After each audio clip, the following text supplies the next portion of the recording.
I guess we're just gonna continue on. So, yeah.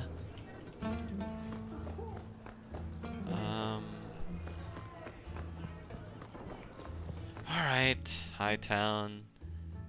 Back to... We need to get to the Chantry. Which is over this way, I believe. And then... we can... I guess we can go... I'll figure out where we're going next. Silk thread or cotton? Because we need to help Anders out. Chanter to Latha. We've got a lot of stuff on our to-do list.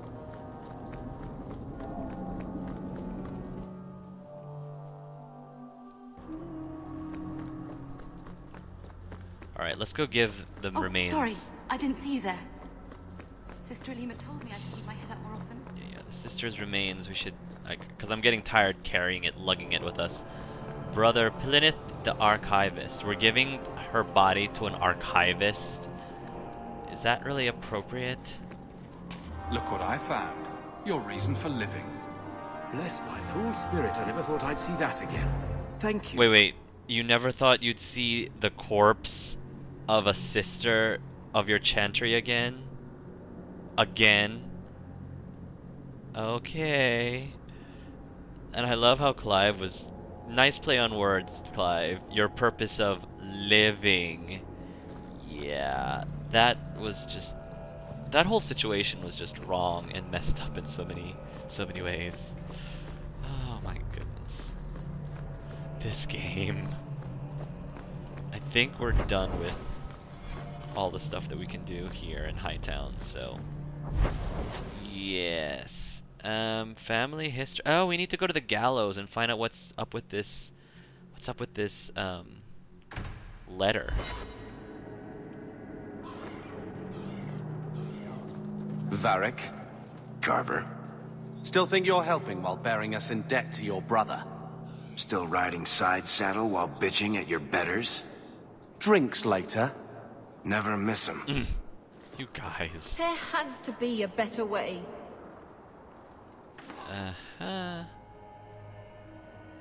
Ruin of Fire. Yeah, I mean, I have stuff to burn now.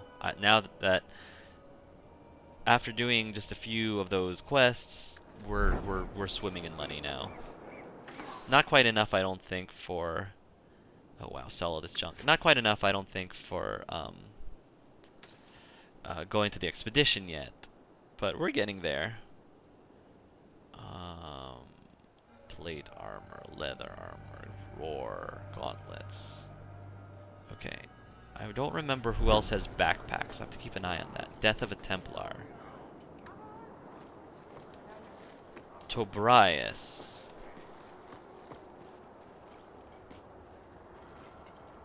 More mages. You talk. I'm going to ask the guards about their training. Alright. I know your face. I am Tobrias. You and that man are both Hawkes. I remember your father. Malcolm was a good man. My father must have left quite an impression. The letter I found was ancient. I needn't tell his own child how special he was. As to the letter, it pained me to send news of the Templar's death. The Templar? He allowed your father to leave Kirkwall. Oh. Rule is not served by caging the best of us. A wise man. So wait a minute. A Templar who's supposed to capture apostate mages let our father go? Huh. Sounds like he didn't quite understand the job. Doubt can serve the faithful, even as it vexes them. I fear this has been lost. I will send the letters I held. It seems fitting that they return to family. Well, thank you.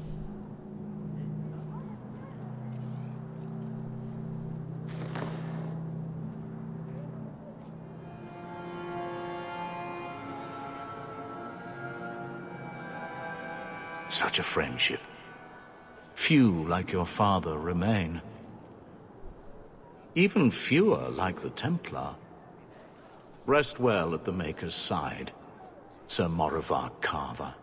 Carver? Sir Morivar Carver. Interesting.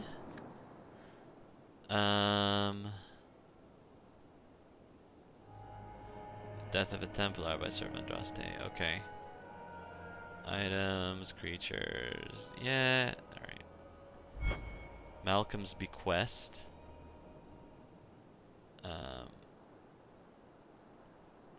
And Malcolm's Bequest. In Kirkwall, Malcolm is, by the way, our father. This is about our father. In Kirkwall, Malcolm met Leandra and despite all common sense, courted her. The few times Leandra managed to slip away from her family, Malcolm showed her a whole new world. Yeah, of course, I had to say that. Something completely different from her cloistered existence. It was dangerous, forbidden, and she quickly fell madly in love with the dashing Malcolm Hawke. These stolen moments would end all too soon. One day, while fighting the cart on the docks, Malcolm used magic to save the life of the Crimson Oar's leader. The Kirkwall Templars were alerted, but Malcolm wouldn't flee the city without seeing his love one last time. He devised to meet her at the massive ball for the visiting Orlesian Empress. Disguised in Orlesian robes, Malcolm slipped past the Templars to dance with his love. At the end of the night, Leandra would not bear his goodbyes and chance at happiness rather than face her grey, prearranged future. Malcolm and Leandra ran into the night and never looked back. Malcolm's honor. Malcolm and Leandra fled across the waking sea to a new life away from the cold shadow of the Gallows. It took some doing, but the vastness of Ferelden allowed them to fall beneath the notice of their Templar pursuers. They settled in the small village of Lothering, where Malcolm made every effort to ensure that his children didn't fear magic and were well insulated against those who did. Malcolm had picked up a trick or two here and there, and this deceptively simple staff shows the breadth of his knowledge. More on an ongoing project than a specialist tool, it is the handiwork of someone comfortable with the life he must live, for as long as he was granted the opportunity to live it. So Malcolm, one of the things that we got was his mage's staff. So, wow, I've read pretty much all of these, almost all of these. Yeah. Okay. Letters and notes. Let's see. To whomever elects to participate. Oh, we already read this. Alright, we already got this. Okay, fine. Father's letters. Where is Father's letters? Father's letters. I don't know. I don't remember where they get put.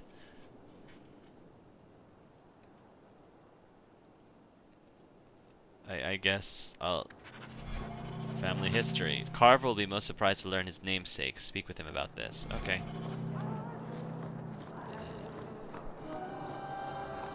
Just want to make sure I don't miss anything back here. I remember this area. Yeah. Oh. Okay. Thrask? You're not the other guy that was here before. I'll talk to you in a second. Secret. With so many refugees, it's difficult to monitor our mages. Seekers of Truth.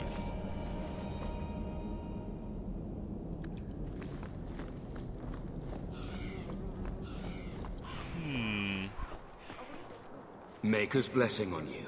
Oh, okay. He wasn't as talkative as I thought he would be. Greetings, Monsieur. There's so many blood mages in Kirkwall. They do unspeakable things. Well, not all of them do. Recruits aren't allowed to speak to visitors, monsieur. If you want something, talk to the knights. Alright, another Mark Meer sighting right here. Recruits aren't allowed to speak to visitors. Yeah, that's definitely Mark Meer. If you want something, talk to the knights. Positive. This initiation ritual. I haven't slept for days. And looks like we got some Ooh, mage goods. I want some mage goods. Clearly. Sorry, I didn't mean to interrupt what she was saying. I don't think any of these are any better than what I have. Yeah. I mean, I'm pretty happy with the... I've got a lot of free stuff, so... It would be silly of me to... This enchantment was performed by one less studious. It would be silly of me to not take advantage of it. Alright. Alright, that's all there was in the Gallows. Let's now go to... We need to go home and report back what we found. Let's go back and pay a visit to Sir Gamlen and our dear mother. So I'm just saying, blood's blood and all, but you are taking advantage of my hospitality. It's only fair if you make something of a monthly contribution. What? You sold my children into servitude. Now you're asking me to pay rent? Maybe just put something towards food. You should be paying us, Uncle. Yeah. We found the will. Grandfather left everything to Mother and us. I guess he had some sense after all. See for yourself. I should... No. Maybe... No. To my daughter Leandra, and all children born of her, the estate in Hightown and all associated revenues. Yeah. Uncle Gamlen, you are such a scumbag. What do you have to say for yourself? You're the one who ran away, Leandra. What happened to love is so much more important than money. It is! You didn't even come home for the funeral. The twins were a week old. We all have our burdens. Mine was looking after a life you abandoned. How long was I supposed to wait? You'll spend the rest of your life paying my mother back for what you stole. Andraste's ass, I will. Excuse me? I don't expect that, Gamlen. It's enough to know Mother and Father didn't die angry.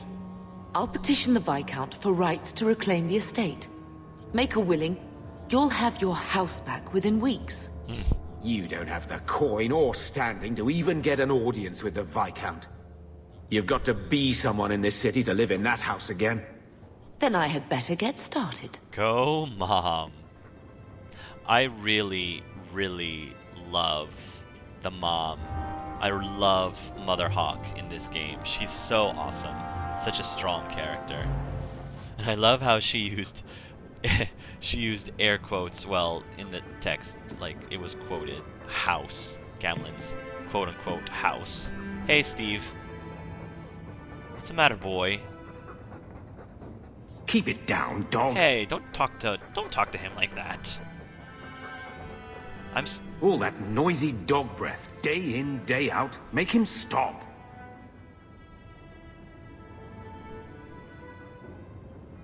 Well, pardon my dog for breathing. If you think you can stop him, be my guest.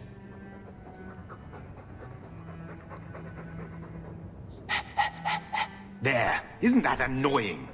I'm still angry at you, though, Uncle Gamlen. Ah, blight take you. Jeez, what is your problem? Seriously. So, what? Are you here to gloat? I'm here to... Gamlen's the idiot again. Gamlen's the fool who can't hold his money when it's given in a bloody silver basket. Yeah, pretty much. I tried, you know, when Leandra left. But no one was ever going to live up to her. What was she like? As a girl? We're only a year apart. But that was time enough for Leandra to get our parents wrapped firmly around her little finger. They showed her off at every opportunity. The beauty, the scholar, the light of their lives.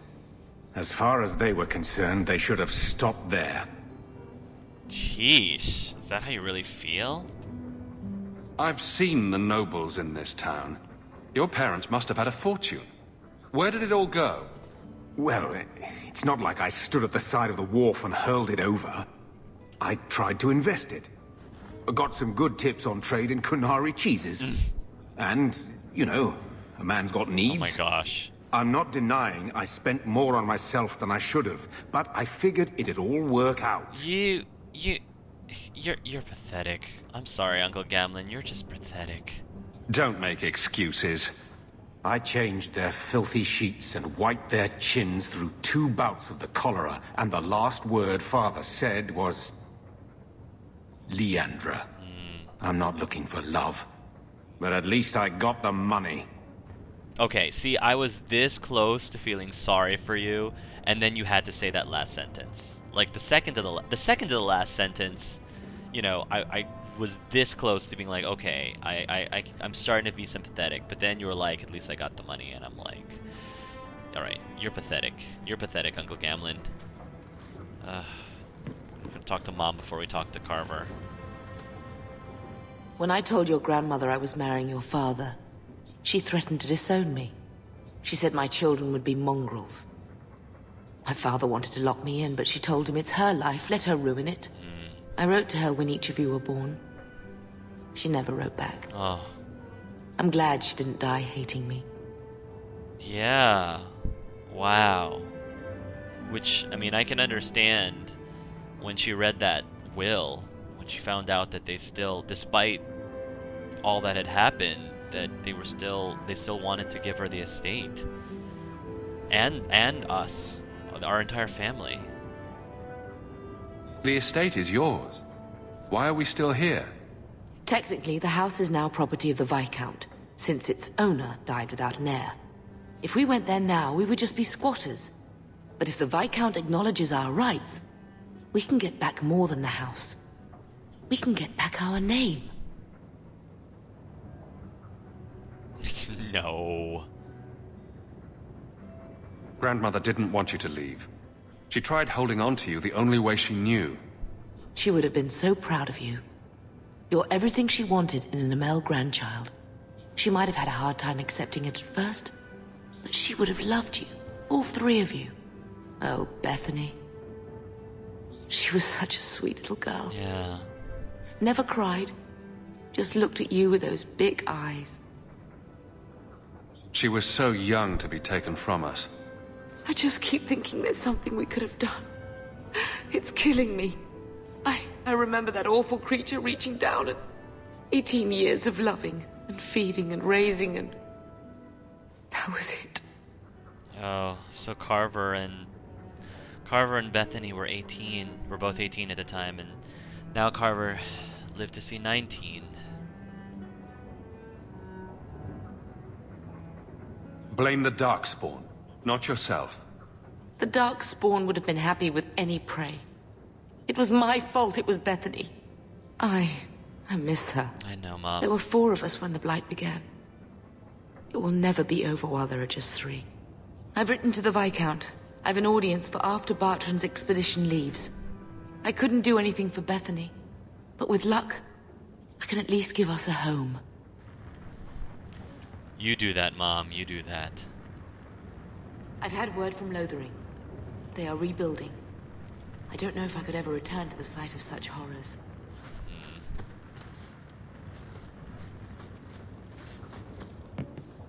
Your mother's busy writing to the Viscount. If you want more touching family stories, go to her. Fine. Alright. Hey, bro. We gotta talk. Hello, Lord Carver. We're still a long way from cowing Templars with our titles, brother. Is there something you would do differently, brother? It's not up to me. We're on pace to recover an old name for an old woman. And when we're done, I don't know, I guess we'll sit around thinking about how great we used to be. Mother didn't even want that life back until we got dumped here. And you only care because we're under Templar scrutiny. I'm not gonna tell Carver this. That's no way to you know, regain his friendship. Very well, Carver. What's your plan? I'd look forward. Make something new. Stop paying debts for old men. And if I had to go backward, I'm not looking for ancient names. I'd fix what's important. What went wrong. We can't just go back. We wouldn't need to if you'd done it right. Hey. Lothering was our home, not this place. We could have stood our ground. Carver. You could have stopped that ogre from killing Bethany. Okay, that's not fair. Carver, that's totally not fair. But you know what? You're right. What? I'd change all of that if I could. But we don't have that option. And you know it. Oh, now he feels bad. Well, good talk. And you can tell that Carver feels guilty about what he just said. Brother. I feel... I don't know.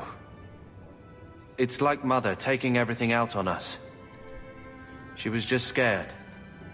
I don't have a place in the life she is trying to bring back. I'm here if you need me. But I must find my own way.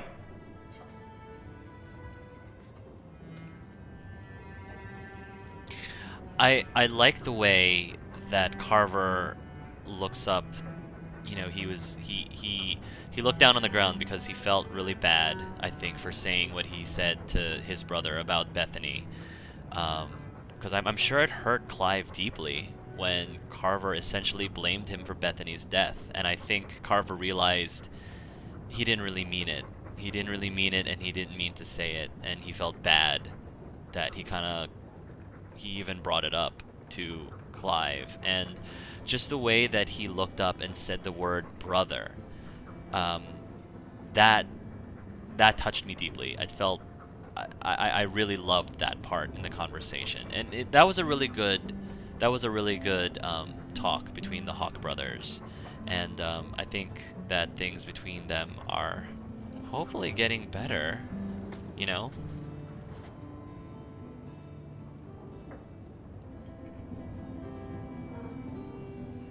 Come on, bro. Here, I got you something. Why? We ended on a tense note last time. Take it as you will.